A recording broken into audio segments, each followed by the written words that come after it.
What's up, y'all? What's up, y'all? We are here. Welcome, welcome. I'm telling y'all right now, I'm on these people's heads.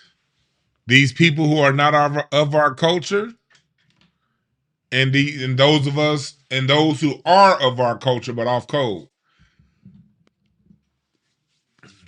It's like a line, a consistency of unscrupulous nastiness with these people. And as y'all know, Pete Rock is one of these people who's been saying that hip hop is everything other than Black American. And I've been seeing a lot of podcasts lately proving my point about how a lot of these people who will lie about a history, we're dealing with people who are just unscrupulous people. Oftentimes people who got checkered histories and checkered past, and they deal with people in a checkered way. Africa Bambaataa, example number one. We're seeing a line of messy behavior from the Tethers and the FBA co-conspirators of Tetherism. Because we got our dirt too. The same way we got some dope-ass, clean, no jive, immigrant, and non-black, non-FBA people out there. So that's what we're talking about today. We're going to go through a series of videos and clips on this whole situation with Pete Rock and CL Smooth. I invite you to stay throughout the duration of it, because you're going to see how it started. You're going to see what they've said recently about one another. And then I dug up some stuff that I was like, ooh, that happened? Pete Rock, you called the police on your partner CL Smooth for selling t-shirts? Yes, according to M80 and other people alike. So what we're about to do is we're about to break that down. Then we're going, on the second half of the show, talk about some of these African folks that were at Coachella this weekend, and they're mad at the lack of response to Afrobeats in America. I'm like, y'all got to understand, y'all in the United States. The United States is a very ethnocentric country. They don't give a fuck about nothing outside of here. So we're going to talk about all that and more. Give me like 45 seconds. I got to go close one of them other doors. And we will be right back, and we will get it all in, all right? Let's go.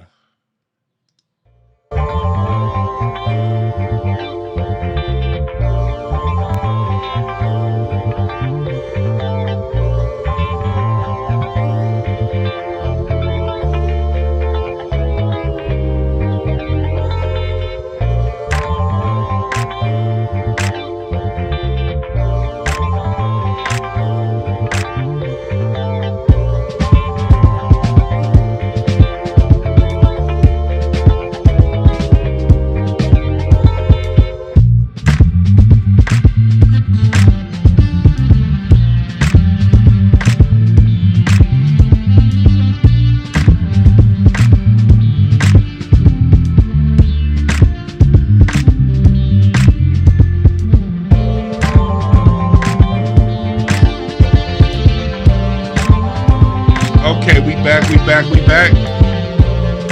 I'm back, I should say. I keep saying we. I'm a one-man show over here. I do my own everything. But you can go to Incense and Ashtrays YouTube page. We're going to have my interview with DJ Battlecat, a real hip-hop legend and DJ. DJ Battlecat, that interview is going to drop over on the Incense and Ashtrays channel. That link is in the description. Make sure y'all subscribe right now to that channel. Also go to bandfamilytree.org to become a sustaining monthly donor. And also go on over to incenseandashtrays.com for all of my music publications. You dig? In the meantime, what's up, chat room? We already got 1,000 comments up in here. Shit, what does it say? Am I getting flooded with something? God damn. It's a lot of comments we got already. This shit said I got 1,000 comments already. I ain't even got started.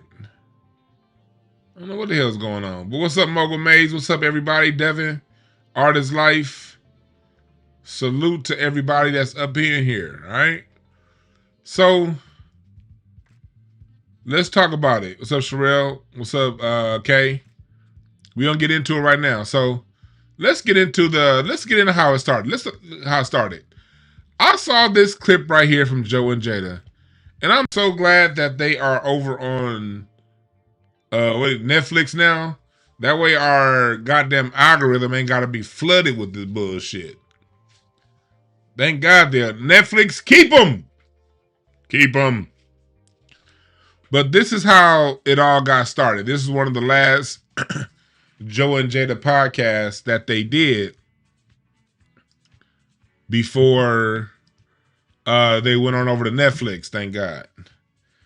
So what I'm gonna do is, and don't Fat Joe looks silly as hell with them glasses on. Boy, you're a grandfather. Stop it. Just stop it. Just stop it, Fat Joe.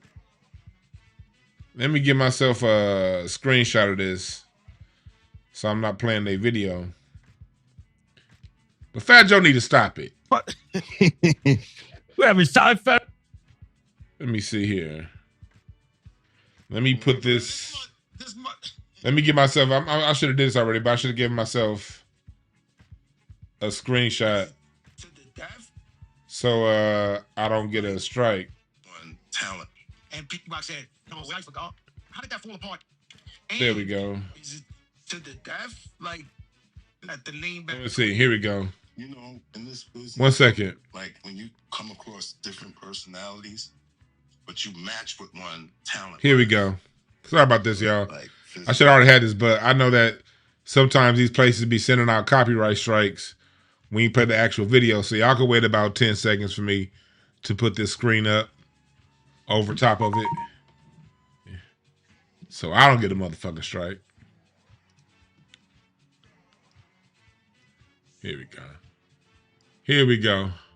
So this is Pete Rock on the Joe and Jada podcast, telling his side of the story on a fallout between him and CL Smooth. And this how I got wind of the whole situation. Let's listen. Drug talk with him on his. No, I'm saying CL Smooth, right? I tried to get Pete Rock to CL Smooth at the joint. Y'all came out at the lean back 20th. How did that fall apart? Here it is. And is it to the death? Like, you know, in this business, bro, like when you come across different personalities, but you match with one talent-wise, but like physically and mentally, it don't work. You know, in the very beginning, it worked. But once you get to really know each other, the real them comes out. And it stirs up a bad character in me that I don't want to come out. At first, I was mad at the fact that I had to deal with somebody of this stature who's very different from me. Yeah, what would you say is his faults, though? Jelly. Huh? Jealous? Jealousy. It's a bad disease, bro. Yeah, but so that's Pete Rock saying that CL Smooth was jealous. And look, I don't know neither one of these brothers, never met one of these brothers. And I've always been mild on both of their music. Really, you know, because I like Pete Rock, but I prefer the music he samples over his music. But I'm a music connoisseur. If you love Pete Rock, I get it, because he samples the best people possible. So yeah, I love Pete Rock too, because everybody he samples, somebody I love. You know, from Ahmad Jamal to James Brown to Roy Ayers to the Mizell Brothers production, I fucks with Pete Rock, the people he samples from. But when people whenever I hear a man say another man is jealous, that just kind of stuck in my head. I get it. I don't know y'all relationship. Anything can happen. I understand. But as somebody who's worked with a lot of families and a lot of people in relationships, jealousy is usually down the line. It's usually something before jealousy. And when one person calling the other person jealous, that's usually like kind of a jealousy is generally when someone says somebody else is jealous, that behavior that they're talking about is usually a reaction to something else further down the line. You dig what I'm saying? But it could be jealousy.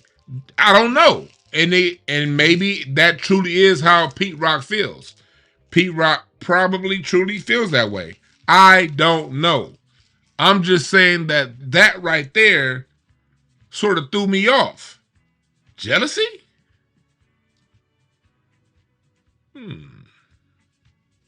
Okay. So then I saw this interview from I saw CL Smooth. He responded the other day on this podcast. And I think I can do this because this is an IG post. This is an IG post, so there ain't gonna be no strikes here. So listen to CL Smooth's response, and then I'm gonna give my opinion, and then we're gonna give further breakdown, all right? But listen, I want to play those two first, and then we're gonna go deeper. Recently, you shared some comments about your former partner on another platform that to me were inappropriate. At first, I was mad at the fact that I had to deal with somebody of this stature who's very different from me. Yeah, what would you say is his faults, though? Jelly. Huh? Jealous? Jealousy. It's a bad disease, bro. You're saying, who is this guy to tell me that my comments were inappropriate? I'll tell you who I am. I'm a keeper of the culture. I'm solid. My name ring bells all over New York and any borough. People know how solid I am. When you heard those comments, how did you react? Because I know people must have been hitting you up and calling you and been like, yo, did you see what dude said about you on TV and all that? Like, I felt disrespected, and I think it was appalling that he would take that approach when all I've taken is the high road. I didn't understand what he was trying to sell. You don't like me, you should have a discussion with me as men. privately. And I think that's what I have a problem with, is that that's where he chose to talk to me, on that platform.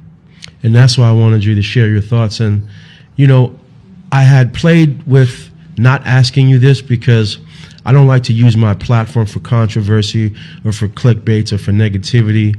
But I don't like the fact that I feel like he was baited into, you know, speaking the way that he did. And then they didn't reach out to you to have you on the same platform. If CL come on here and... That's a great point. Again, Joe and Jada, Tether Pete. He allowed Tether Pete to say that nonsense, and Tether Joe didn't invite CL Smooth on to respond. It's a great point. Says something disparaging about Pete Rock, I'm gonna call Pete Rock and ask him, does he want to respond? Right. And I'm not gonna tell one side of the story without telling the other side of the story. So I thought, for me, and from a cultural perspective, I thought it was important that we would address this. And, you know, I didn't want to offend you or catch you off guard, CL. You know, I hope I didn't. But I feel it's important that you give your perspective on this, man. I don't feel disrespected by talking about something that is incorrect. Okay. And correcting it is the right thing to do. By any means, he's not my enemy. He just doesn't like me. And there's a lot of people, when you go through life, that are not gonna like you, and they're gonna like you. The whole point is that you respect yourself. You hold yourself to a higher standard than that. Any other time, it was hurtful, it was spiteful. But I think this particular platform that he was speaking on, and the way he was speaking on it, triggered something in me. It triggered something. I'll say this, Pete Rock. See?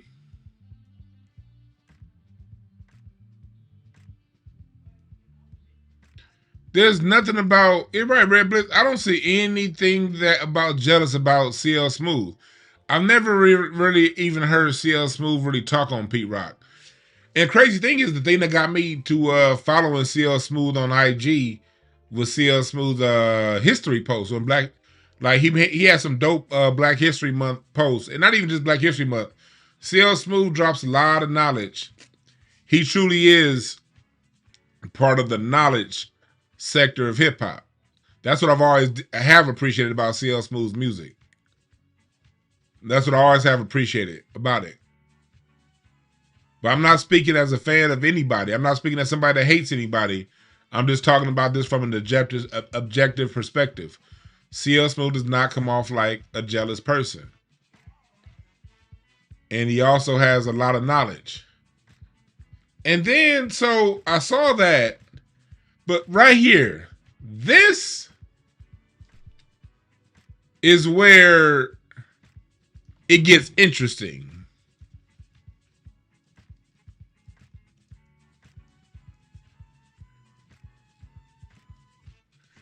This is where it gets interesting. I'll play this video. I saw this on Panda Chop right after I saw that whole situation that we talked about with M80. Mind you, I didn't know. M80's about to tell a story about being at the going to go see Rhapsody. I was at that show and I talked to him, but I didn't realize when I was talking to him, I was talking to M80. So this interview is happening literally like a day or two after I talked to M80, without me even knowing I'm talking to M80. But listen to this story M80 says about Pete Rock. It's going to tell you a lot about his character.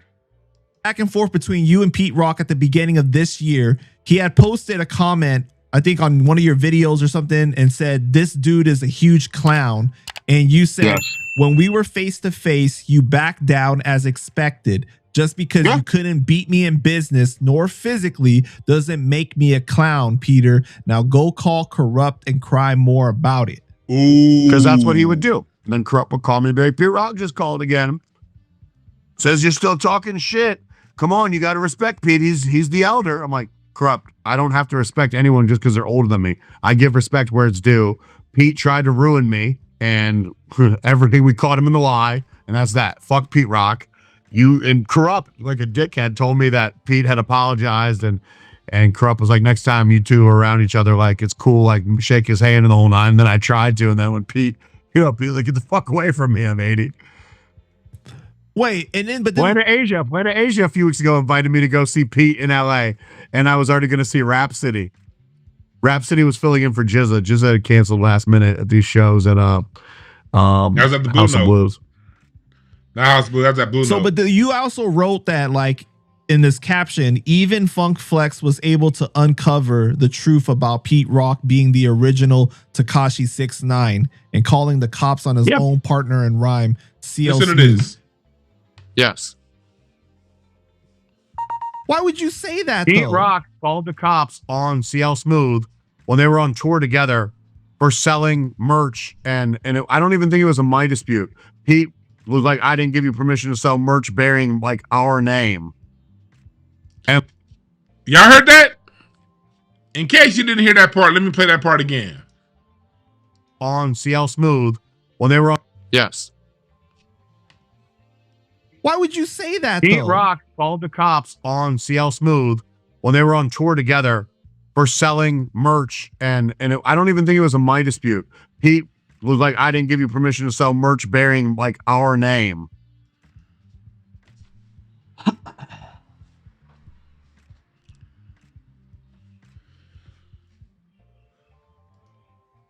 So while you on tour with him, Pete Rock called the police on CL Smooth because he sold merch with Pete Rock's name on it. You're a fucking duo.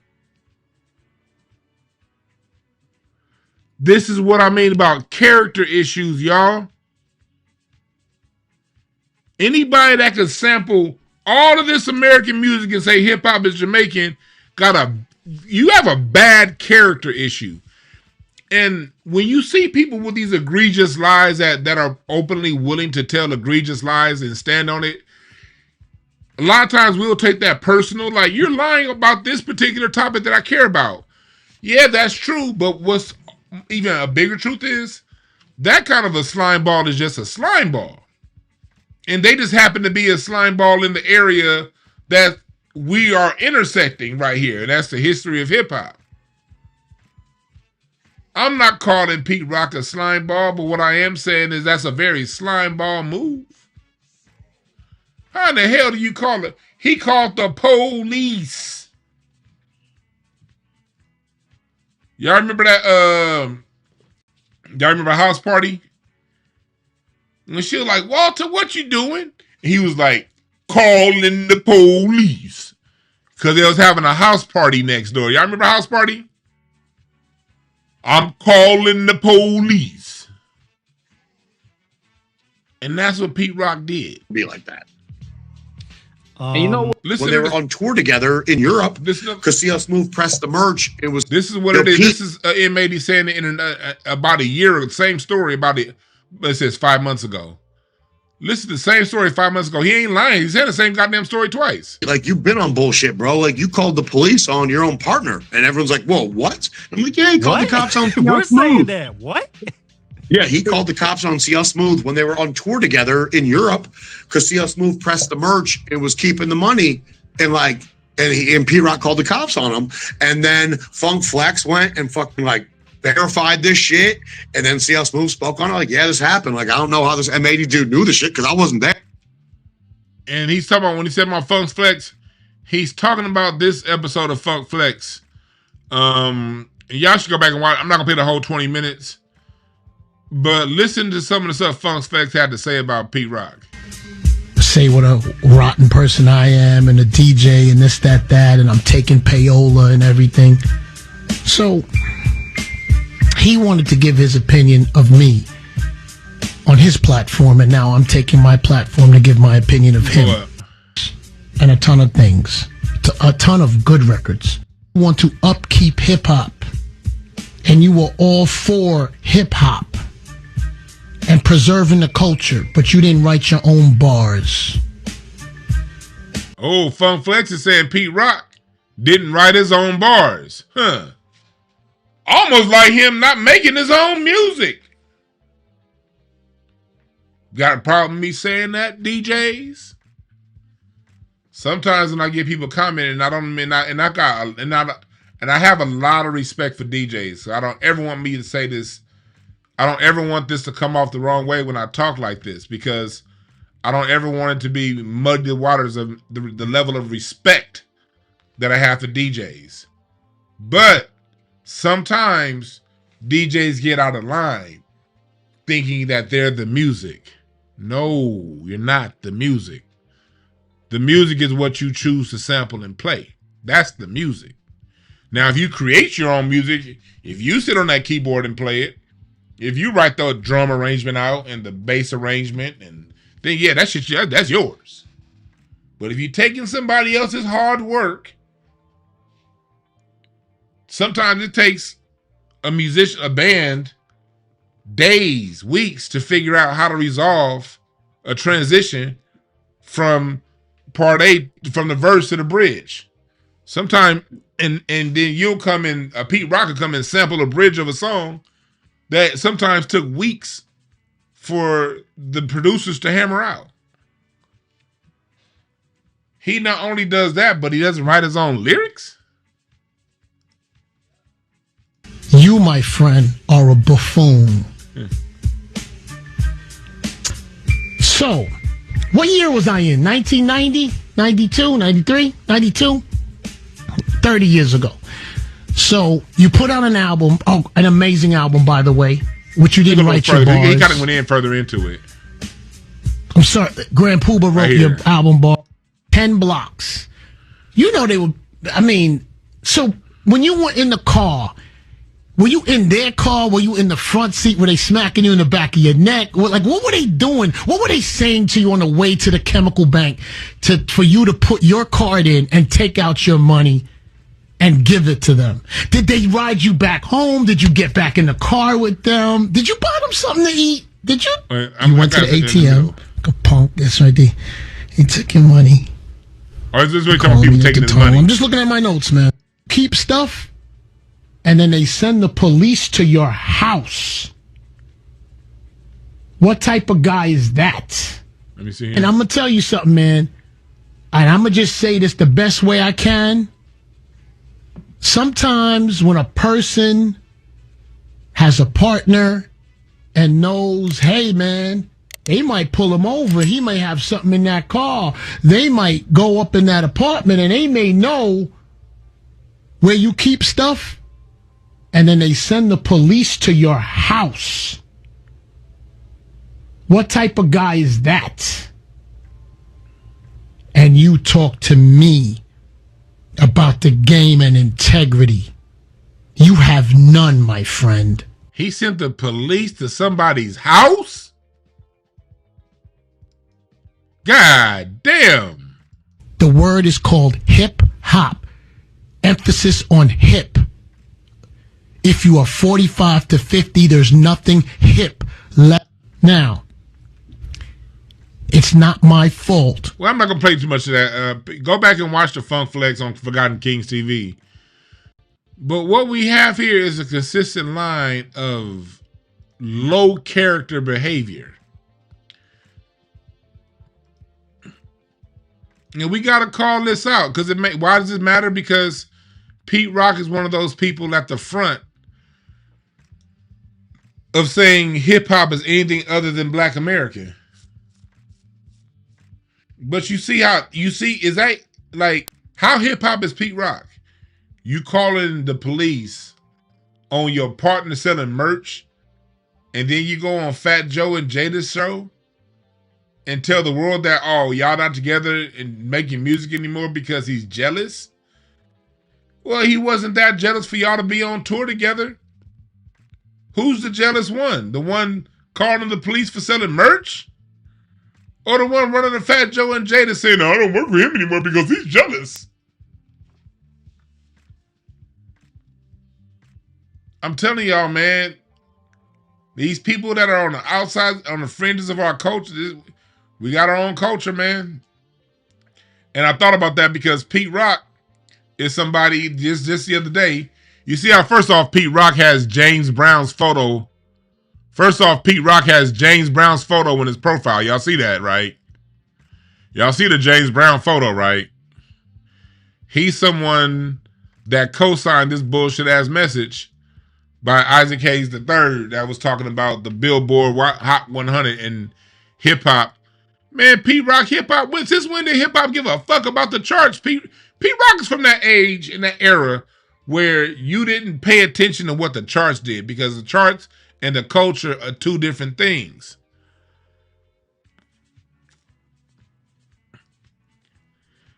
Is Pete Rock, has he hit legendary status with his hip-hop beats? Probably so. A lot of people will say Pete Rock is a legend producer, and I wouldn't argue with him. Pete Rock knows how to select legendary beats and put them together. You know what I mean? So, even though, and that's kind of the game that hip hop plays. You know, that's kind of the game that they play. I'm more of a battle cat guy, somebody who knows how to sample, somebody who knows how to play the drums, play the keys, and give you a genuine beat. You know, not reliant on samples. I don't mind samplers. I don't mind samplers. I don't. But if all your legendary beats are samples, all of them, you ain't putting nothing together from scratch.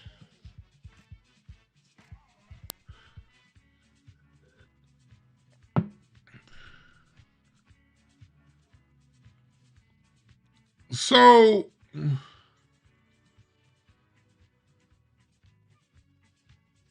I'm not like, so if people put, if you know, so when people put Pete Rock on the legendary status, I'm not going to argue with you. That's fine. You can be a legend and a dickhead at the same time. You know what I mean? It's a lot of legendary. Look, by all accounts, when you listen to people who knew James Brown wasn't the best person either. Now, James Brown wouldn't do no shit like this. Calling the goddamn police. He wouldn't do that. So I'm not here to say people got to be good people. You know what I mean? When it comes to music, you're going to get the range in every work field, whether it be music, whether you a secretary, whether you a judge, whether you a scientist or a chemist, or whether you work in the Department of Motor Vehicles. You're going to have good people, you're going to have bad people. And sometimes some of the best people that's at your job ain't shit in life. You know what I mean? So we got to be more mature than that. Hold on. Give me like 1 second. My dad just came here to drop something off. We gonna give me like, I'll be back in about 30 seconds, all right?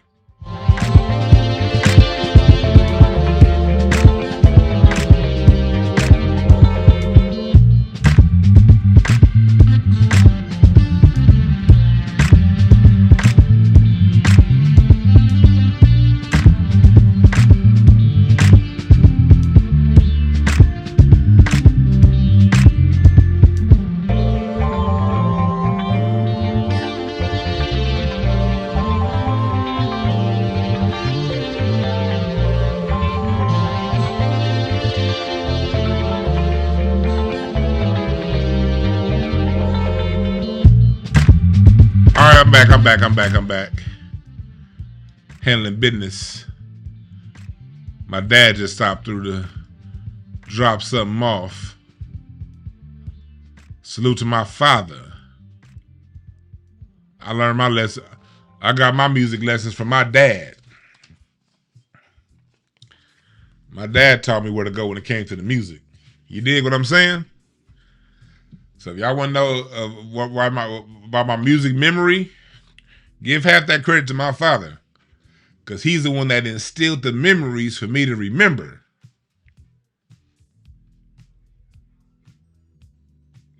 All right. So, but let's keep going. Let's keep going.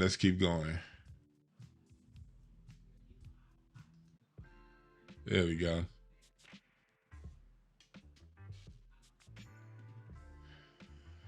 So back to what we talking about. I want us to keep this in mind, because Pete Rock is somebody who's constantly coming up saying hip hop is Jamaican. You know, hip hop is not Black American. Hip hop is this, hip hop is that. And it's important that we keep these narratives up, that we keep, when we have these Pete Rocks saying stuff like that, when we have these Fat Joes and Busta Rhymes, and all these people, we got to counteract that. And salute to Lord Jamar. Lord Jamar just interviewed Grand Mixer DXT. I just saw that before I went live, part of it. So we'll be doing a review on Lord Jamar's interview with Grand Mixer DXT, that's a GXT, DXT, where he really breaks down those early origin years of hip hop. DXT is the first hip hop Grammy winner before there was a term called hip hop at the Grammys, when he did the scratching on the song Rocket by Herbie Hancock. So we're gonna interview that. But we gotta break it down, you know. Nah, Pops wasn't a musician. My dad drove trucks. Nah, he wasn't a musician. But my dad had the record collection. You dig? He used to teach me life lessons to Smokey Robinson and Harold Melvin and the Blue Notes. My dad would play some Curtis Mayfield songs like Choice of Colors and break life down to me.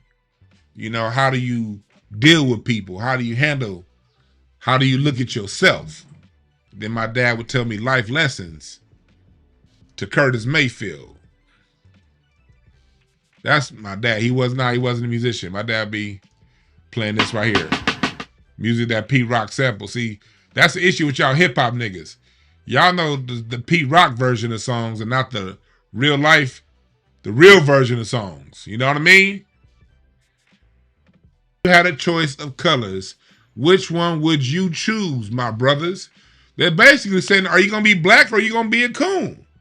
Pete Rock, you have a choice of colors. You could color yourself with the culture, or you can color yourself a tether. It seems as if you choosing to color yourself as a tether. You know what I mean?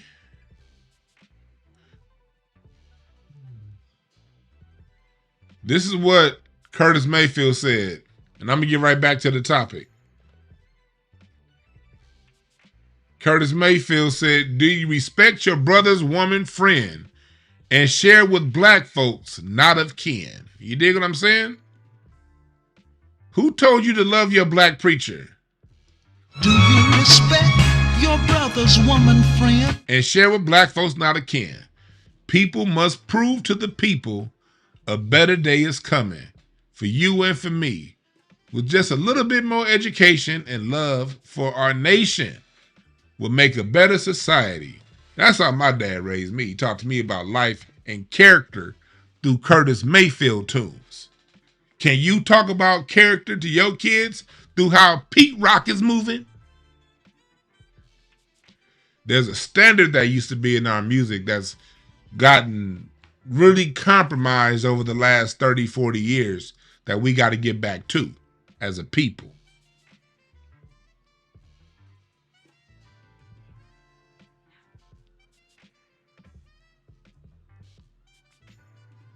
So, yeah, this is an issue, and we going to keep it up. As long as Pete Rock keep talking that bullshit, we going to keep talking about it and bringing it up because we must protect our culture.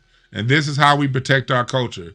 We protect our culture through all these times, these people who are trying to tether onto our culture and other it for somebody else, we got to call them out every single time. And every time they make a move that we don't like, Pete Rock retweeting that Isaac Hayes bullshit about pop and hip hop, you out of line, homie. Both of y'all out of line. The FBA dude's out of line, and so is the Tether. That was a tether tandem right there. The FBA, Isaac Hayes Jr., and the non-FBA Tether, Pete Rock, agreeing, talking about some damn hip-hop is being compromised because it's not pop. That shit got to get checked. We got to get back to our culture when it comes to the music. Go said, what proud Jamaican calls himself a soul brother? Right. It's a Black American term. What's up, Melrose Radio up in the building? Y'all see what's up to Melrose Radio that was holding it down at the National Action Network. Y'all follow Melrose Radio. Hey, Melrose, put your channel in the chat, all right? Put your channel in the chat. I just happened to be looking now when he wrote that. Because he's the one that called out Al Sharpton's National Action Network and had all of them people mad as hell. And that Al Sharpton trying to talk tough. Did y'all hear Al Sharpton trying to talk tough to Melrose? Well, you can't come in here demanding things without over here doing the right process. Melrose, you almost messed up Al Sharpton's conch. Al Sharpton almost walked up out of there with a Jackson 5 afro after you said what you had to say to that motherfucker. And I'm loving the fact that everybody's picking up on that story because we need that energy out there. And us in the black media, we got to promote that energy and show that's the way you're supposed to do it. Go to the National Network and say, hey, cut the check, goddammit. But let's transfer over to this next story. This next story is about this African woman that was at Coachella this past weekend, and she's sort of mad at Americans for not liking Afrobeat. And so listen to her what she had to say in response to the Afrobeat situation. And make sure y'all subscribe to Melrose. Please put your channel in the chat and make sure that y'all subscribe to this channel right now. Right now. And I mean right now. Because he was the one that, yeah, man, you had goddamn, you was about to turn Al Sharpton's perm into an Einstein. Motherfucker's hair is about to come out looking like this and shit. You almost gave Al Sharpton a Don King. And I love it. I love it. All right, so let's listen to what she had to say. I don't have the screen on. Let me listen to this, and we're going to get right back to it. Guys, quickly, I am in Palm Springs for Coachella, and Justin Bieber performed yesterday. That's not the point. The point is, Americans do not know about Afrobeats, and they don't care about it. And because he brought out Wizkid and Thames, and when I tell you that crowd was silent, that crowd was dead. That crowd didn't even acknowledge the fact that they had big Wizkid and big Thames on the stage. Coachella, stop, Americans. Because who the fuck is Wizkid and Tim's to an American? I'm sorry, but I'd rather listen to George Michael. I kid you not, I will listen to Blondie. I will listen to Madonna. I'll listen to goddamn Britney Spears.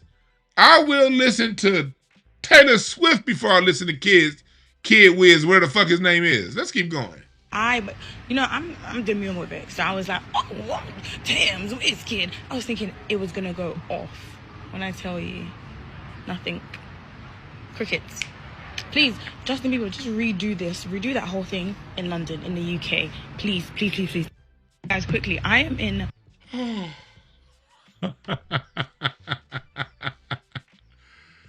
Oh shit, what the hell? Bruh.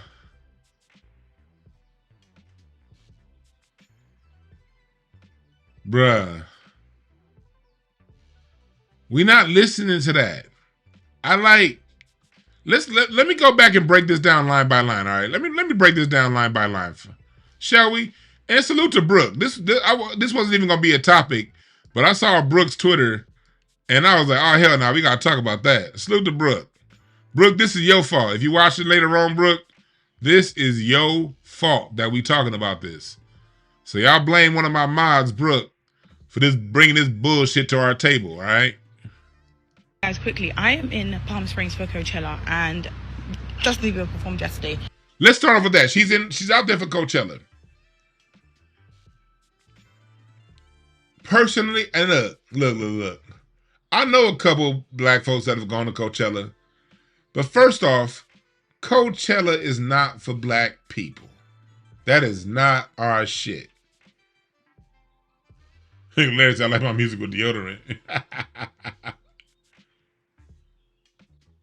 What's up, Jimmy Bird? Appreciate that.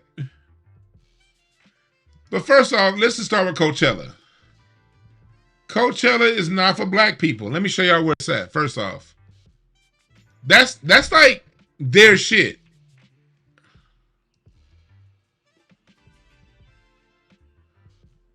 First off, let me maybe later. Let me show y'all where Coachella is and what it is.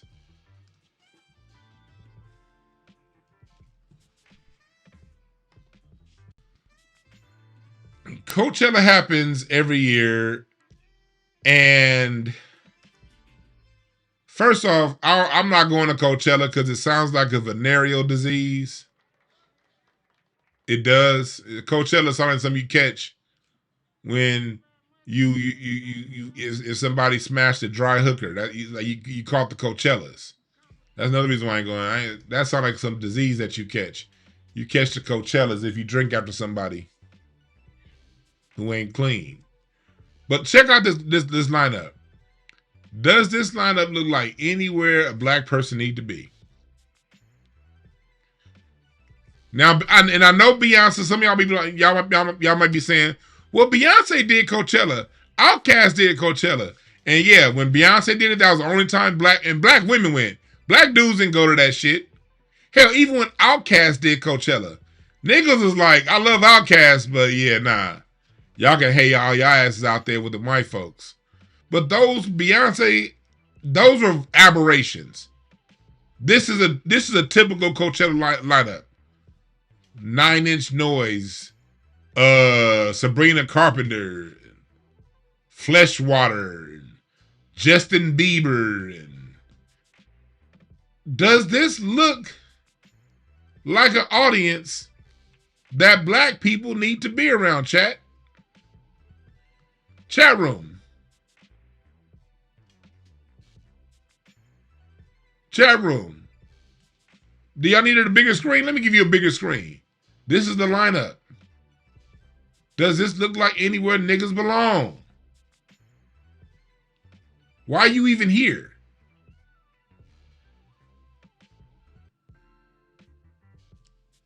Yeah, 9-inch noise. They ain't even got 9-inch nails playing. They got 9-inch noise. Who the fuck is that? This man, look. This is a lineup that'll get a nigga kidnapped. Y'all hear about black folks getting kidnapped by a gang of white folks? I'm sure it'll happen with this motherfucking lineup. And then when you go to Coachella, they weren't in Palm Springs. She was saying that to Flex. You were not in no Palm Springs. You were in Coachella. And Coachella is somewhere, where is it at? It was closer to India, I think. Hold on.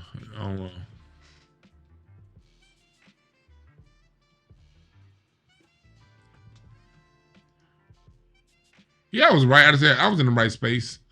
I just didn't have it highlighted. So here's Coachella. The festival campgrounds is right here. It's a big ass festival that happens on these campgrounds in the middle of a desert. Very few hotels around there. Very inconvenient.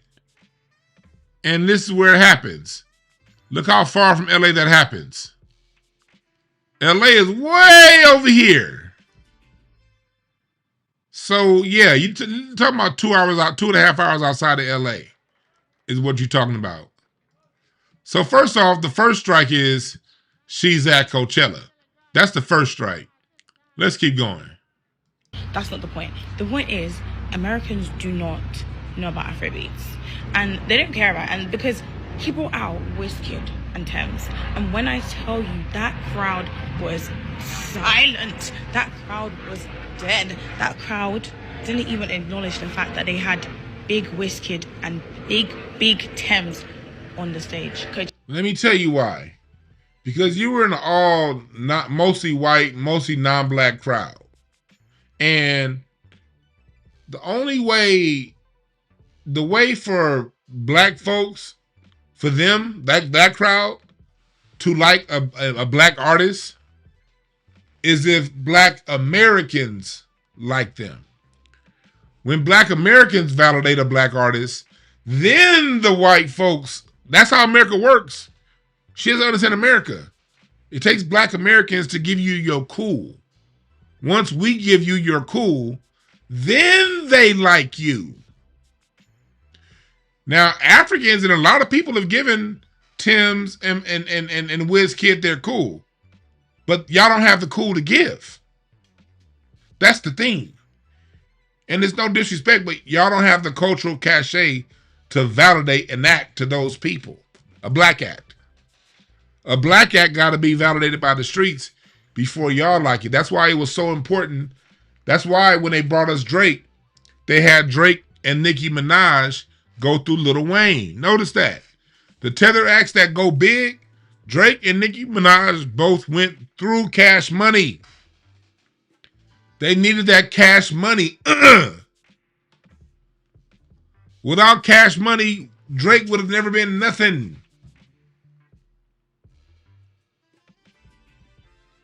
Nicki would have been nothing without that Cash Money. And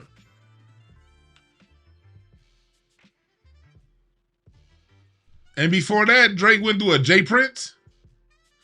Drake got a double nigga baptism. He got the Houston stamp. It took Drake to get the Houston and the New Orleans stamp of approval to go to where he got.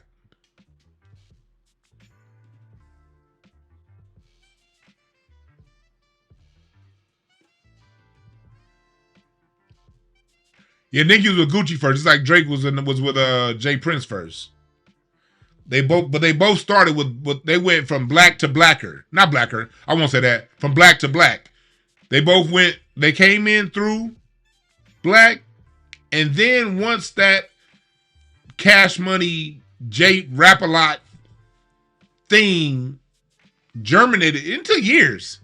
Remember, Drake was on everybody's feature. Remember, now they'll call it the Drake stimulus package. That's nothing but what a bunch of dick sucking Drake fans say. Them niggas are dick suckers. Don't listen to them. Drake being featured on everybody's art, on everybody's song, that gave Drake credibility because he was being featured on people who were already established. Those Drake features came on people who were already established.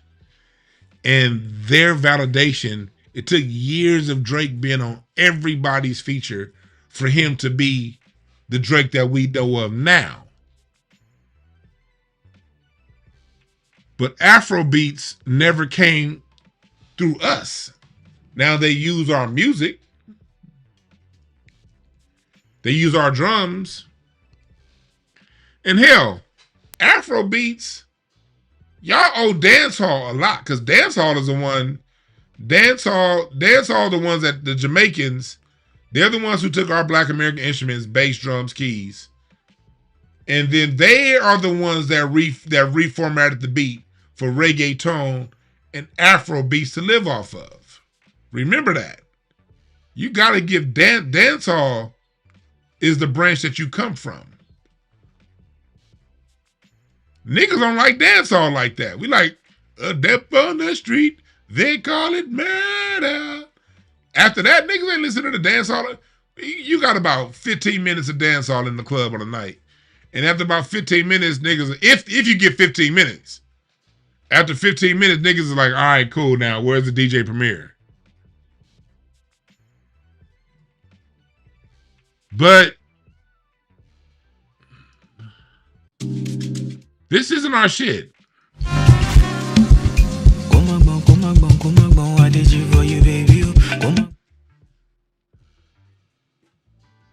Huh? No. We can't do that. No, like, because here's the thing. Why? Like, let's think about it, folks.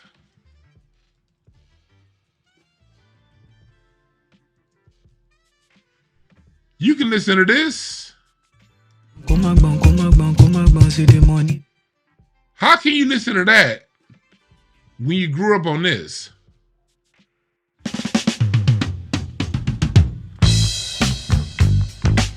That's our beat. Oh, Dewan, you're going too far back. I am going too far back. That's cool. That's cool. That's cool. It's cool you say that. All right, whatever.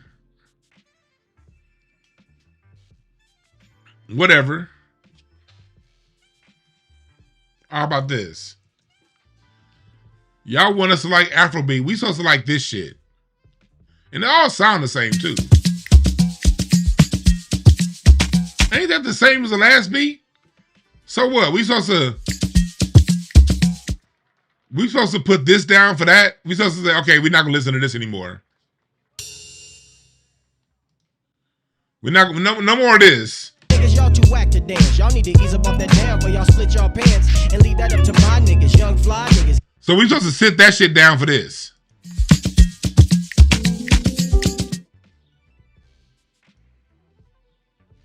Are we being serious? Are we being serious right now? So we supposed to sit this down. Okay.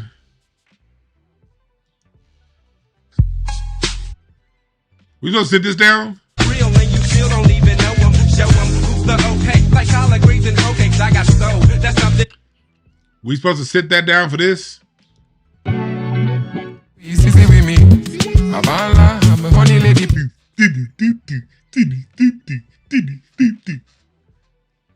No! We're not.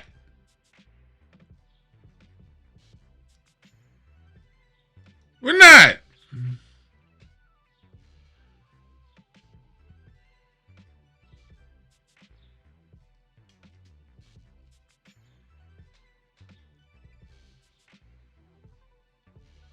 We're not gonna do it.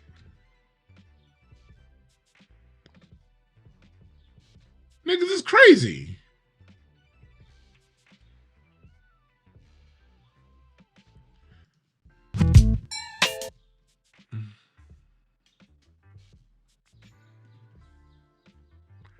Supposed to sit this down.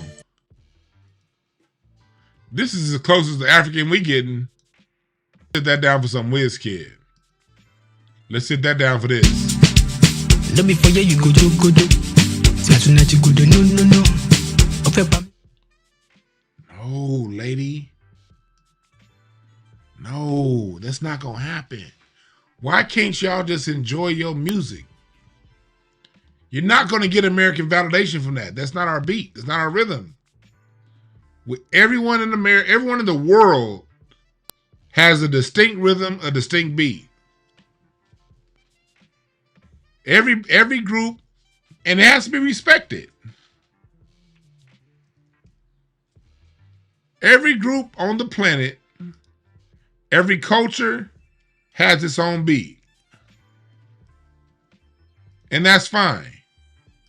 You guys' beat is this. That's what y'all party to? That's cool. It's all right. That's all right. Ain't bad. This is what we party to.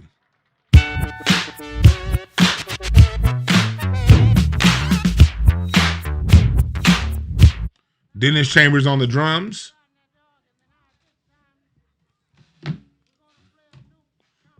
What more can I say?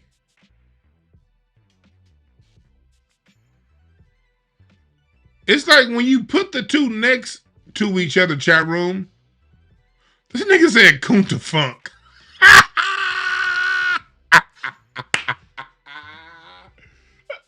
wasn't even. That nigga said Kunta Funk. Wow.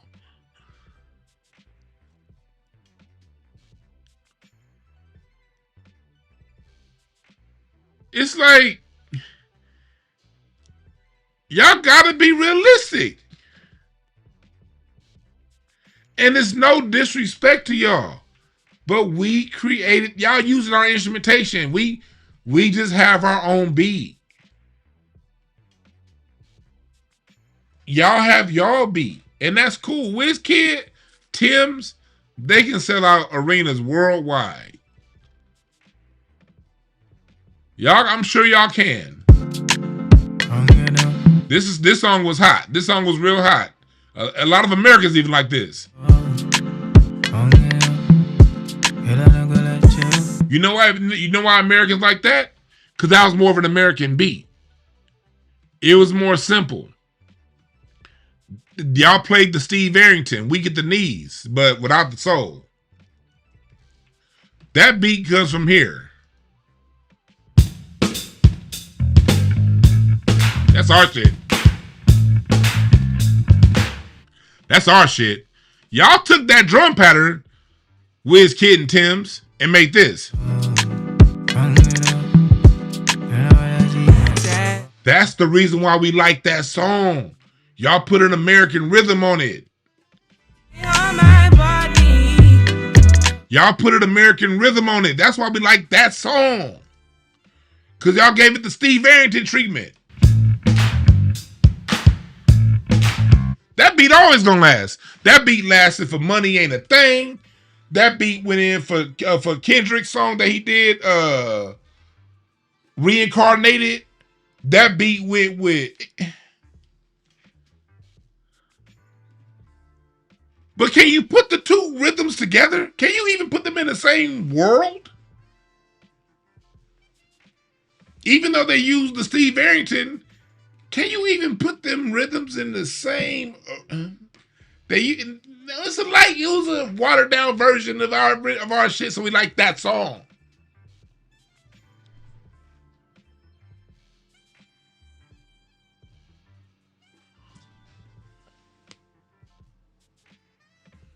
Y'all remember back in 2022, they were saying that Afrobeats is gonna take over the world and Black American music needs to sit to the side. Y'all remember when they were saying that?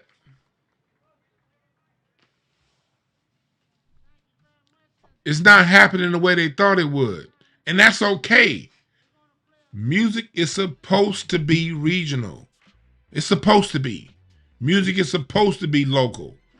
It's supposed to be culturally centered. And that's just what it is. All the best music is culturally centered. It's just the music that culturally centers our sound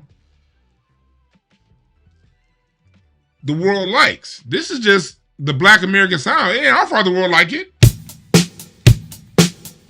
That's just our sound. It's like, if y'all like it, cool.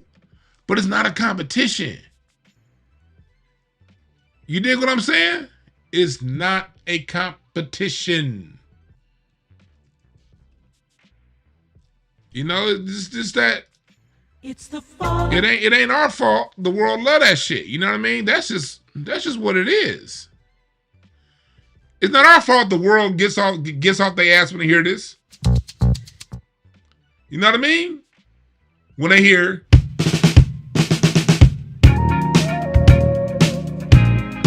that just happens to be our rhythm. I'm sorry. But there's no competition. There's no, okay, well, this, not, no, there's no competition. Y'all got y'all rhythm, we got our rhythm. Stop the competition.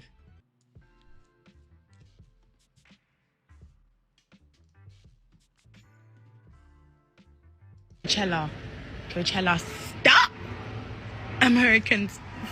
Because I'm demure with it. So I was like, oh, what? Tams, Wizkid. I was thinking it was gonna go off. When I tell you, nothing. Crickets. Please, Justin Bieber, just redo that whole thing in London, in the UK. Please, please, please, please. Like she said, crickets. It was crickets when they played their music in front of an audience. Now, that was an all-white crowd, but again, like I said, we have to validate the Negroes. Once we do it, other people be like, oh yeah, they're good. Or you don't need our direct validation anymore if you just come in and do our sound. Because like black people, Bruno Mars, The Weeknd ain't really somebody we rock with a whole lot. But The Weeknd is doing a mimic version of Black American music. He's not trying to change the beat. Afrobeat is a different beat. And it's a beat that descends from dancehall. And dancehall descends from disco. Dancehall is just a flip on disco. The tempos and everything is disco fun because you don't really start to see a lot of that faster paced dancehall until after Black Americans create disco. Once we create disco and come with that tempo, Jamaican music masters flip that 4 on the floor, because our 4 on the floor is straight up. You know, when it comes to our 4 on the floor,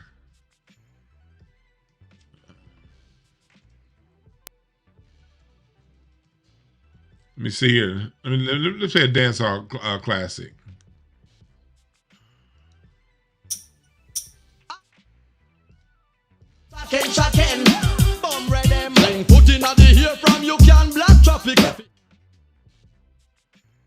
Jamaicans with their music, they did the same thing with dancehall they did with reggae. They flipped the emphasis of the accent. Duh, duh, duh, duh, duh, duh, duh, duh, duh. Instead of duh, duh, duh, duh, duh, duh, duh. Let me give you an example. A song like this, Disco Funk. What's that song? Africano by Earth and Fire. Is it this? Let me see. Was it Africano?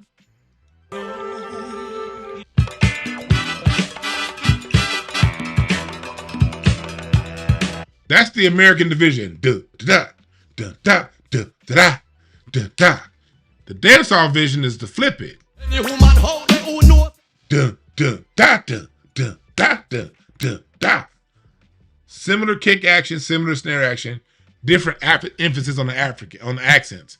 But the Jamaicans figured that shit out first. And I give credit to the Jamaicans because what Jamaican music does, it does the same thing with rock and roll.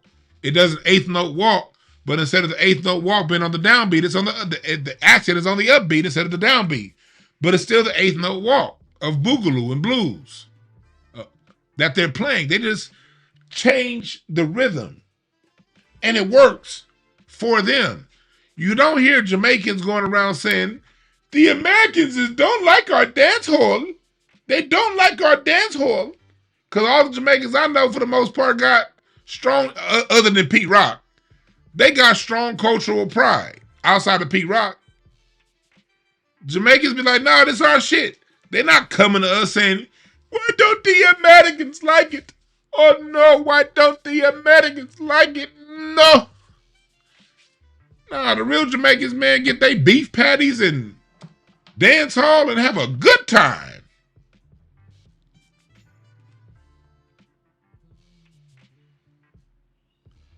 Shit. Salute to the Jamaicans for creating that beat. And y'all Jamaicans, y'all be better served claiming that over claiming hip-hop. Y'all be much better served because them reggaeton assholes and them Afrobeats people took y'all shit and don't want to give y'all credit. Y'all need to get on they motherfucking asses. Leave us alone.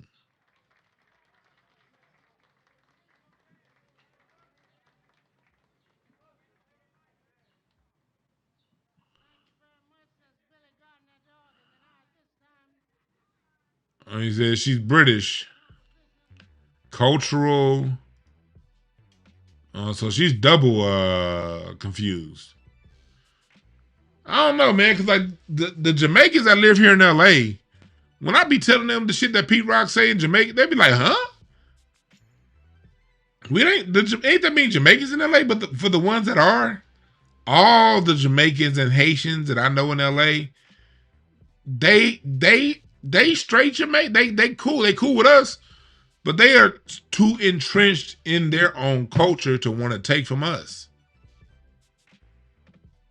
Now, when it comes to a lot of the Nigerians I know out here, it might be a little different. They be over here. They kind of be in both worlds. The Nigerians and the Africans that be in LA, they kind of like putting their feet in both worlds. James, I appreciate the Cash App. Susan, I appreciate the Cash App. Who else I got here on the Cash App? Mike, appreciate the Cash App, Mike. Let me see who else I got. I don't want to miss somebody. I missed somebody last time. Ebony Brennan and Mogul Mays. I appreciate the Cash App, Ebony. And Mogul Mays, appreciate both of y'all. Alto Johnson, appreciate the Cash App.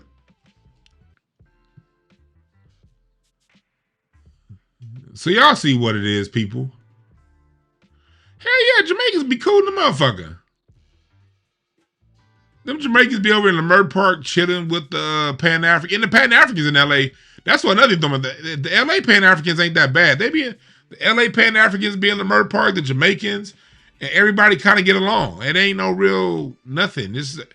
Everybody just kind of like, you know, you got Brandy up in here, FBA's beat, man, everybody exists in the Leimert Park out here. They don't really be on that kind of bullshit.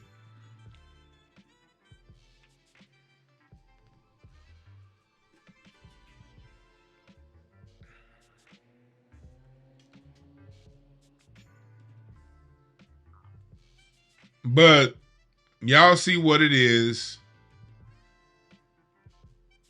in our culture, man. We must protect our culture. And our culture, we are Americans, and Americans are very ethnocentric. We are Americans. That means we only be looking at ourselves. We don't really care too much about other people and what other people think. We really don't. We really be into our own shit. And it's no disrespect to anybody else. And if you take it as disrespect, that means you probably don't respect us to begin with, because we just American. We Americans don't really, that's why Americans use, remember this.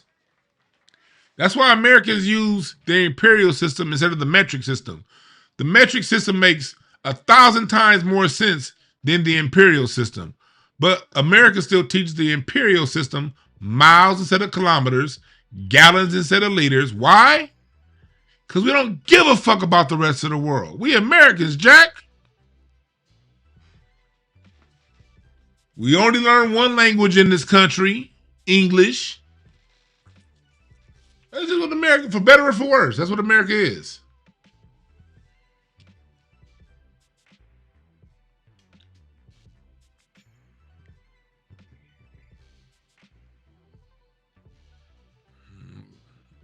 Somebody says we ain't got collard greens and broken English. Bad for you. I don't know no black people with broken English. The black Americans, our English is black American English is innovative English, not broken English. It's innovative English because we add new words to the dictionary every single year. America moves to how we interpret the language. That's why when we say bad is good, the world goes along with it. I wasn't gonna take any calls, but I got a caller calling in. What's the call? What's the name? Where you calling from? Hey, what's good, bro? I'm calling from Charlotte, North Carolina. Charlotte, North Carolina in the building. What's up?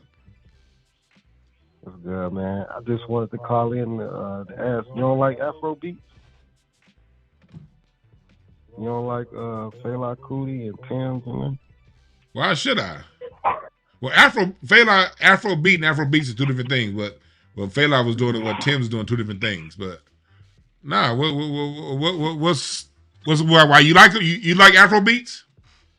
Yeah, I like Afrobeats, especially like in Charlotte. You know, you might hear some Afrobeats out. Shit, a vibe. It's a good vibe. Ain't nothing wrong with it. I don't see this. That's different. I don't vibe to music. I feel music. I need that. I need to connect to the soul of a song. Yeah, it's it's this artist. It's this artist named Asake.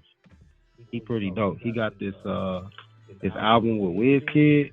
Bro, that shit hard. Masego? Asake, Asake. He got an album with Wizkid, and the album is hard. Like it sounds like Joloff. Where you say you live in Charlotte? Where you from? Yeah, I'm from Charlotte. Born and raised in Charlotte. Are you born and raised in Charlotte? My family been in North. You said what? You born and raised in Charlotte? Yes, sir. Did you go to see Wizkid and them when they came to town?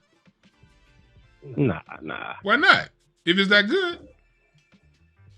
I don't really go to shows unless they free for real. I mean, it can't be that good if you don't go see it, right? Nah, a lot of artists came to the city that I ain't see. Do you how often do you play the albums? Shit, all the time. I love them. I mean, top to bottom, like give me a okay. Since you the Afrobeats professional, give me a Wizkid album, like top to bottom, and give me a good album and what it's talking about. Yeah, I just told you the Asake Wizkid album. Now, what's the name of the album? Just dropped it. It's called Real. And what are they talking about on an album? What's the message? The message on it? Well, a lot of Afrobeat songs, the message is really about community, love, having fun, things like that. No, what's the message? Community, love. No, those are just talking points. What's the if I say what's the message of One Nation Under a Groove? I'm going to say that One Nation Under a Groove is talking about, I'm not going to say just community love. I'm going to say that's a message about black people getting together and using party and dance to fight against the system. And it's a protest album. It's a protest to how we are constricted. It's a protest to how we're policed. And it's an answer on how to guide ourselves through racism, white supremacy, through albums like One Nation. That's the message of One Nation Under a Groove. So what's the message of Wizkid? Well, community. Like I said, a lot of Afrobeats music is about dancing, and dancing is about community. Where I'm from, dancing is about dancing. Let's get that straight. Dancing ain't gonna solve no problems. Nah, it ain't about the problem that it solves is community. Like in the South where I'm from, we do things like electric slide. Especially in North Carolina, we do this thing called line dancing. And when you do that, you do it in a community. It's about being with your family. No, line It's dancing is connecting. most definitely community based. I'm talking about WizKid. What he do with line dancing is two different things. Because a lot of line dancers, it's the same. a lot of line dancers really It's do the got same messages thing. to them. It's the same thing. If you go to a function out here and you hear some Asake and some WizKid, people dance together to it in a communal way. That's the purpose of a lot of dance music. Okay, I don't think you get what I'm saying. Everybody has dance music across code. Like rage music is dance music. Dance music is community for everybody. I'm saying, what's the message of the album? If it's a tempo over 100 beats a minute, it's dance music. That's just a general thing. Whether it's Afrobeats, reggaeton, dancehall, funk, disco, world beat, rage music. That's all. That's just a general blanket. I'm trying to get what's the essence of WizKid? Like, what is he saying? Yeah, I tell you, Asake's music, a lot of it is spiritual.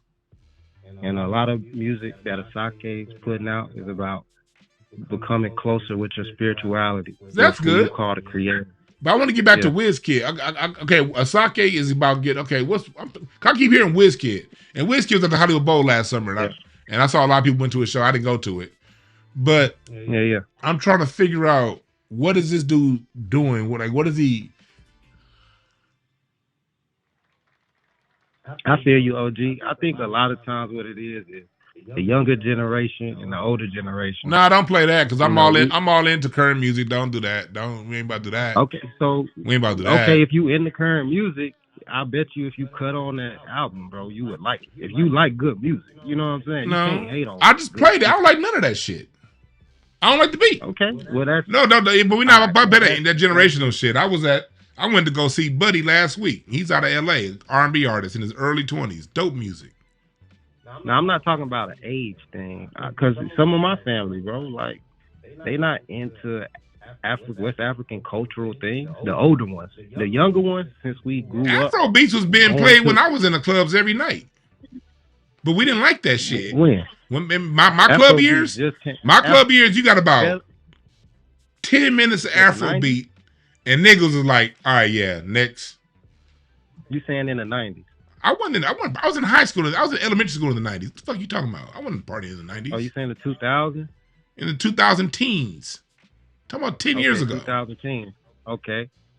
I graduated high school 2012. And what I'm telling you is, with my age group demographic, go to the club.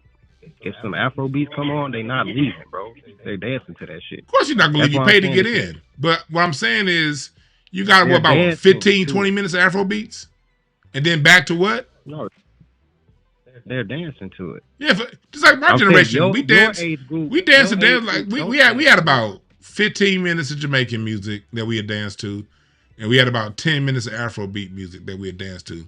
Right. That's why I say it's a generation. But my generation, we had danced to Jamaican music. I mean, even now, we did too. I'm saying even now, I still go to clubs. I was at the Green Door 2 weeks ago. That's your generation. I was out there like 2 weeks ago on Friday. And I remember Afrobeats coming on, and niggas like, they danced like 2 songs, and it was, all right, back to the nigga music. Like, all I'm saying is it ain't that big of a deal. It ain't like niggas is like, oh my God, Afrobeat, let's leave the club. I never said that. Like, nah. We're not trying to make it that. I never said that. Oh, okay. When I said we don't rock with it, this is what rock with it means. This is what you got to learn, young man. There's a difference between the norm and the exception. If the normative rhythm for 90% of the night is this, and then for 10% of the night, 20% of the night, we're going to do that. We've always been tolerant to 10% of the night being that. That's cool. But you better high goddamn well get back on this shit, on this side of the train before the night's over with, before the next 20 minutes, 30 minutes, or people going to stop dancing. And that's still true now, because I still go out. I just don't go out every night like I used to. I'm very much tapped into what's going on right now. Don't let the great chinny chins fool you. And not just in LA. Other parts of I travel. Oh yeah, LA is a little different too, cause I came to LA one time and they ain't really had that big of a black. There wasn't a lot of black people. That's because you was. That's because you wasn't in LA. You was around. You wasn't in South Central. No, I was exactly in South Central. I went to this place called Comfort LA. It was a restaurant supposed to be soul food. That shit was. That's white people. You mean Comfort LA? You mean it's spot in downtown? Yeah, niggas don't go to downtown. That's my first time out there. See, if you come to North Carolina, you don't gotta go find black people. I've been to North Carolina plenty of times. Right. They not just hidden away on certain areas. We ain't hidden. I'm trying to figure out who you was with because we ain't hidden.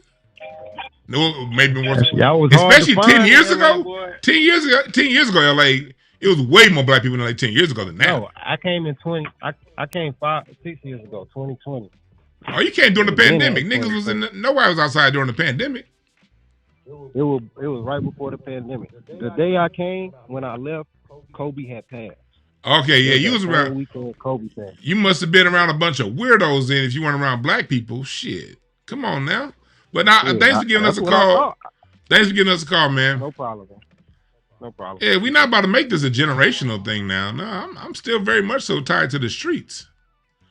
Just not 5 nights a week anymore. Now just once every other week.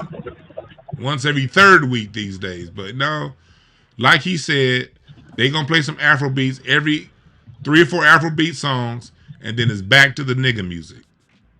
We don't like that shit. What's up, caller? What's the name? Where you calling from? What's going on, one thing? It's Town Business Auto, man. Town Business. What's up, brother? Boy, I don't know, man. You know, I think the young man is sadly mistaken. If you look on YouTube, you know what I'm saying, the people that's liking the Afrobeats are Caribbean Africans. I mean, there's nothing wrong with just saying that, you know, he likes Caribbean African music. Mm-hmm. You know, I had an uncle who was born 1958.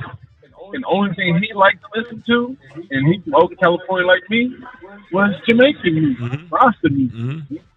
You know what I'm saying? So there's going to be 10% of us, maybe less, that enjoys the Caribbean type of sound. Right, because that's most definitely a Caribbean It sound. ain't going to be close. Yeah, it ain't going to be close to half, 50%. No. And me and your generation, we listen to Shaggy. You know, Shabba Ranks. We had a few Shabba Ranks. Yeah, you know, we love Shabba. We had a few Akon. You know, nigga, when that shit came out, they called me Mr. Bombastic. Niggas was loving that. That shit was played everywhere. Right, so you can slide in those who actually sound good. This is not hate. Mr. This is just man, Shabba. Right. Come on, man. We do have artists that shows that we're not biased. Yeah. You know what I'm saying? But most of us will let you know when it's weak. Like Afrobeats as a genre is weak. Okay? Is weak. Not saying if you're Afrobeat artist you're weak. No, we're not saying that. We just saying your genre is weak. And every now and then you do get a Shabba Ranks, man. You know what I'm saying? You do get somebody that brings a sound to us that we can understand, and it has a message. You know what I mean? So I think the brother was sadly mistaken. I got 2 21-year-olds and an 18-year-old, and Afrobeat is not in their playlist at all. Okay, so I'm sorry, brother. It is a hit or miss with us, and most of the time it's a miss. That's perfect what it said. It's hit or miss, and most time it's a miss. Exactly.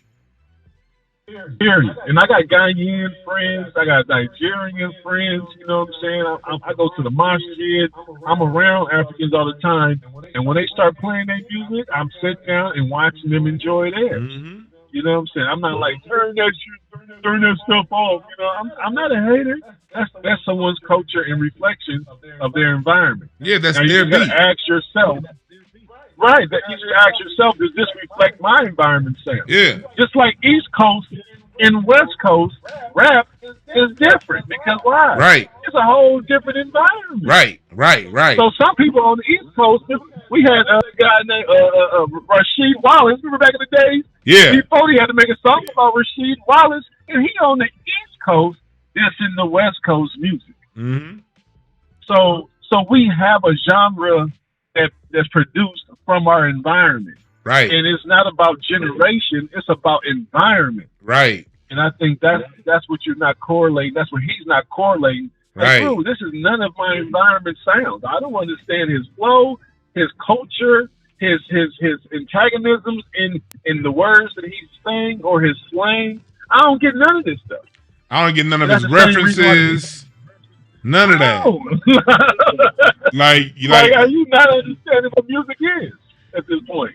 Yeah, like y'all got music about y'all got music about swatting mosquitoes and walking hyenas down the road. We can't relate. You dig what I'm saying? You know what I'm saying? Like we hear 90 Day Fiance conversations. We don't know nothing about that, bro. Right. You know what I'm saying? We And don't no know disrespect. nothing about that. So, and no disrespect. You know what I'm saying? I'm not, shout out to all the 90 Day Fiance, but that's not our lifestyle. So that's why the hood stuff becomes more relative to us, even though it could be toxic. We can listen to it even more than Afrobeats. So some people may say, "Well, y'all listen to all that gangster stuff." Yeah, because we know a gangster. And the thing here on the West Coast, we understand the context of gangster. We understand if you from here, you understand that the gangster, when they talk about gangster music out here, it ain't about killing each other. It's about a response to an overall environment. Whereas if you from LA or Oakland, this is also the place that started the Black Panthers. You know what I mean? This is the same environment that produced the Crips and the Bloods, produced the Black Panthers. You know what I mean? Because it's a resistance culture. Yeah, gangster is kind of a word for resistance culture. Mentality. Yeah. Yeah. And so that's what it comes down to, because our culture is our guard up. We're on the offense or we're on the defense. Let me know which one are you on. But guard is gonna be up. Caribbean culture. Right. But the Caribbean or Afrobeat sound is one love. Everybody just, and we like, man, we ain't with that, man. This ain't no one love, man. It's time to get active. Right. So we're active people, and that's a little bit too laid back for us. So it's shout outs to y'all who want to be happy in one love, but this is not the time nor the place for that type of mentality in America.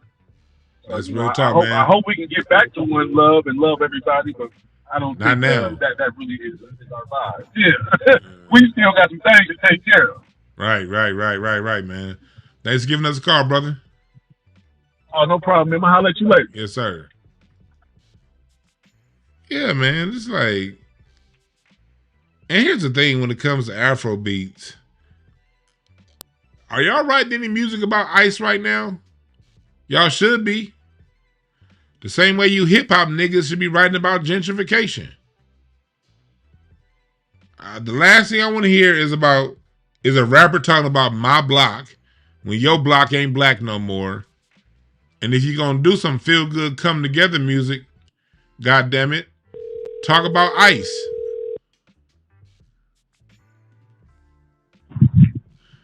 Hello? Yeah, I saw your bitch-ass call.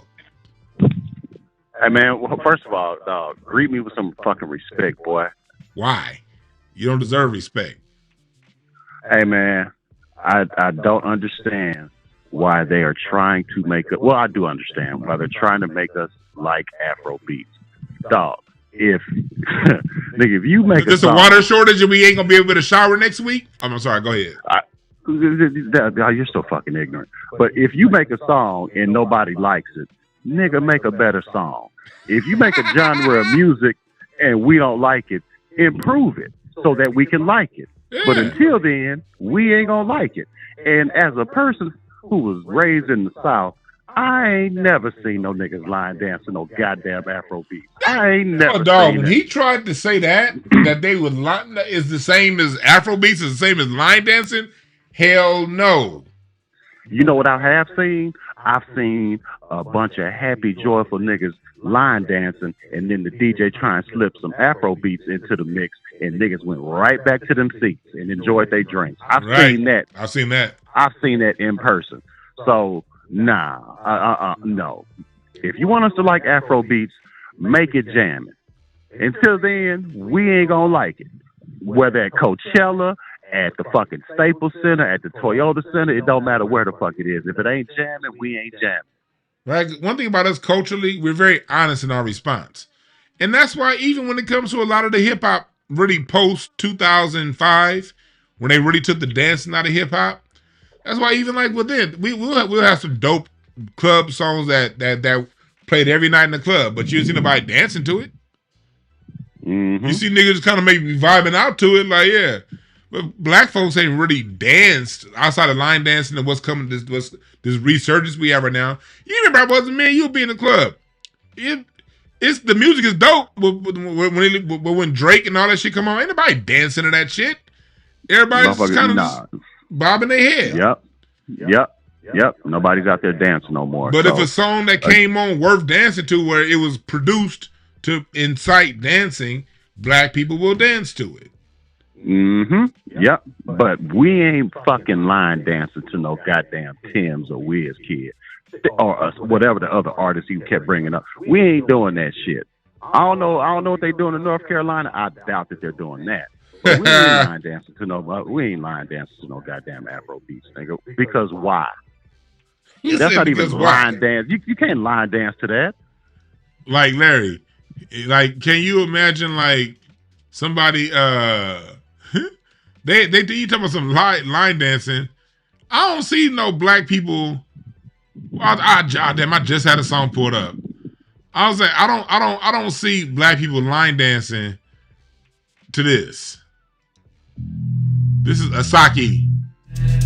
Dance like say tomorrow, no day. We gon' what? I like you. No, dog. No. That's the Asaki dude he was talking about. We line dancing to that? Hell no. We line dancing. Hey, Larry, what kind of dance we gonna do to this? Freedom, they never listen. We took a million and flip the precision. We gonna do the sit down and finish our drink shuffle. That's what we doing. Ain't nobody finna be line dancing to that. The sit down and finish our drink shuffle. Exactly. Dog, that was so disingenuous, dog. Come on, brother. Like, nah. If you like it, like it. No judgment. But don't try and force that shit on everybody else and try and make everybody like it. Go to them people and tell them, hey, they don't like it. Let's get back in the lab and make something they like. Right. But stop trying to force us to like some shit that we don't like. Or I would say the better thing for them to do. They don't like it, cool. We have a bunch of Africans that do. So let's go harder in this direction and let's play to our audience. And that's what I would rather them do. Just keep doing the Afrobeat, but play to your audience. Don't try to come get us. Play to your audience and gatekeep your shit. Everybody gatekeep their shit. Right, and give credit to Jamaicans for giving y'all beat. Gatekeep your shit and give credit to who you got it from. Yep. Yeah. Well, fuck you, man, and I'll beat your ass. How about that? I'm gonna get off this phone. I gatekeep these hands, motherfucker, and knock your ass out, boy. Hey, boy, I saw when Red popped by, and you talking about Red taught you all, how to listen to music and lessons and shit. He should have taught you how to fight, nigga. That's what he should have taught. My dad did. My dad was trained by Chuck Norris, motherfucker. He did teach me how to fight. Your dad is tough. And you and I can fight tonight, and your face is never gonna be right. All right, man. Good night. Fuck you. Get out of here. Man, Larry got the last one and hung up. Fuck you, nigga.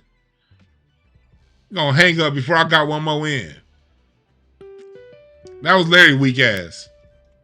I'll take one more call. What's up, caller? What's the name? Where you calling from? This is Barry, calling from San Francisco. Barry from San Francisco. What's on your mind, brother? Damn, it's like you a black person in San Francisco?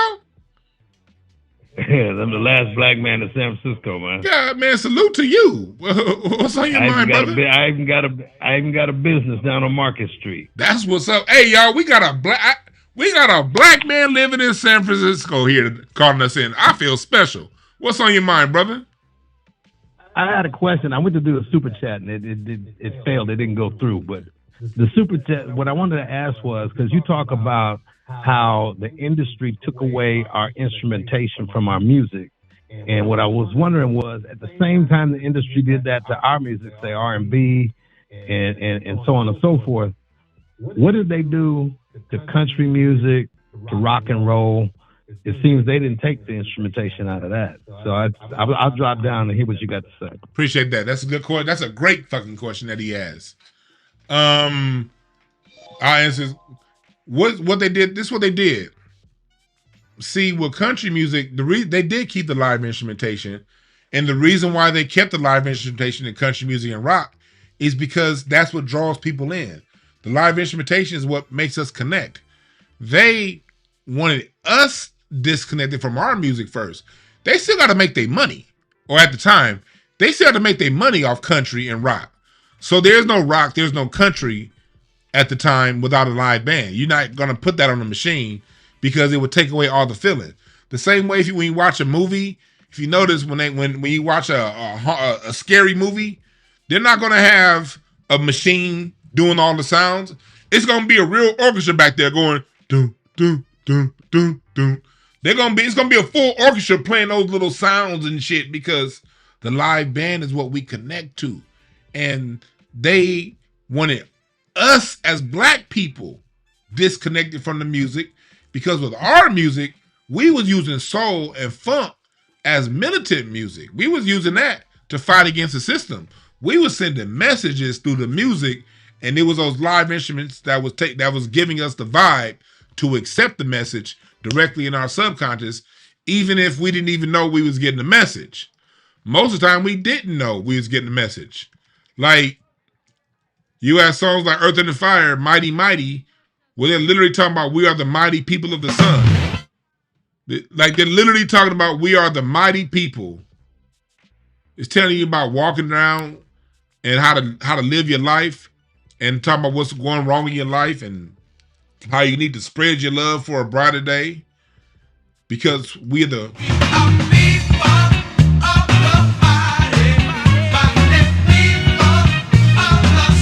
that was a funky ass dance tune to black people saying we are the mighty people of the sun, and in our hearts lie all the answers to a truth you can't run from. They had to get us off that shit. Now, later on, they did do it to rock and country, but basically through rock, they never took the instrumentation from rock. They just stopped funding rock, and we talked about that a couple weeks ago on this show. How like when you get to the late '90s into the 2000s, they just stopped promoting rock acts. Now, rock and roll, heavy metal, still like metal and rock is still going on through the independent scene, but they just stopped dealing with rock. They never made it plastic. They just stopped funding it the same way they're about to stop funding hip hop, or they already stopped the same way they stopped funding R&B. They just stopped funding rock when they got tired of the white folks having too much fun, because these white supremacists don't give a fuck about nobody, white, black, or any other color. They just took their music from them. They just took their shit. And when it came to country, the music got taken away, and country is following along with black music. That's why you now have country trap. Yeah, there really is a sound called country trap. You have country trap, you got country drill. Country follows in whatever line R&B is following in hip hop. And a lot of your country music is hip hop produced now. So it did happen to country music, but it happened to country music in the 2000s. After Keith Urban, after Toby Keith, after Billy Ray Cyrus, after Garth Brooks, those following generations, they started to incorporate more of the hip hop style production. So current country has a lot of hip hop style production without live bands. Current country.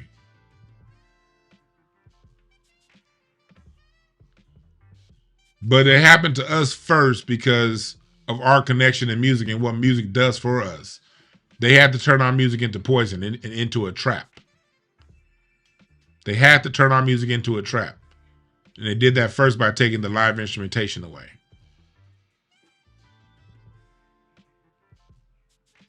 All right.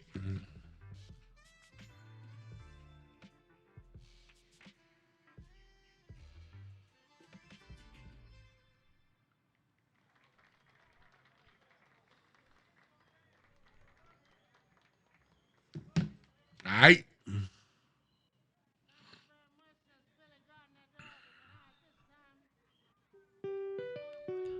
I'll take the one last call. I'll take if it's short. I'll take one last call if it's short. What's up, caller? What's the name? Where you calling from?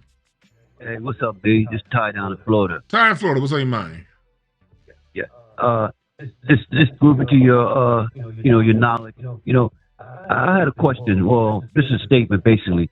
We as black people, out of 50 million of us, and the rest of the world, out of the blacks, what is a billion of them? Mm-hmm. We're so creative.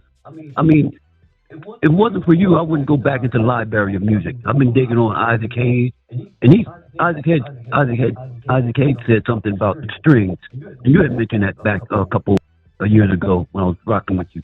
The strings meant something. We feel different when we hear those strings. Barry White, and they took the strings out of music now. They like imitate them now. But the strings gave us some type of, I don't know, cosmic connection or whatever. You know what it is? Vibe. What do they say? What's the common phrase people say when you're emotionally elated? When you connect with somebody on a high level, you find that woman that really, really, really does it for you. What do you say? She pulls my heart. What? Oh, strings. Yeah, I got you. Yeah, so that's what the heartstrings. Strings correlate directly to your heart and to your to your sensitive side, to your emotional side, to your side that relates to people and deals with people. That's what the strings do. The strings whirl your emotions. That's why they're so important. Okay.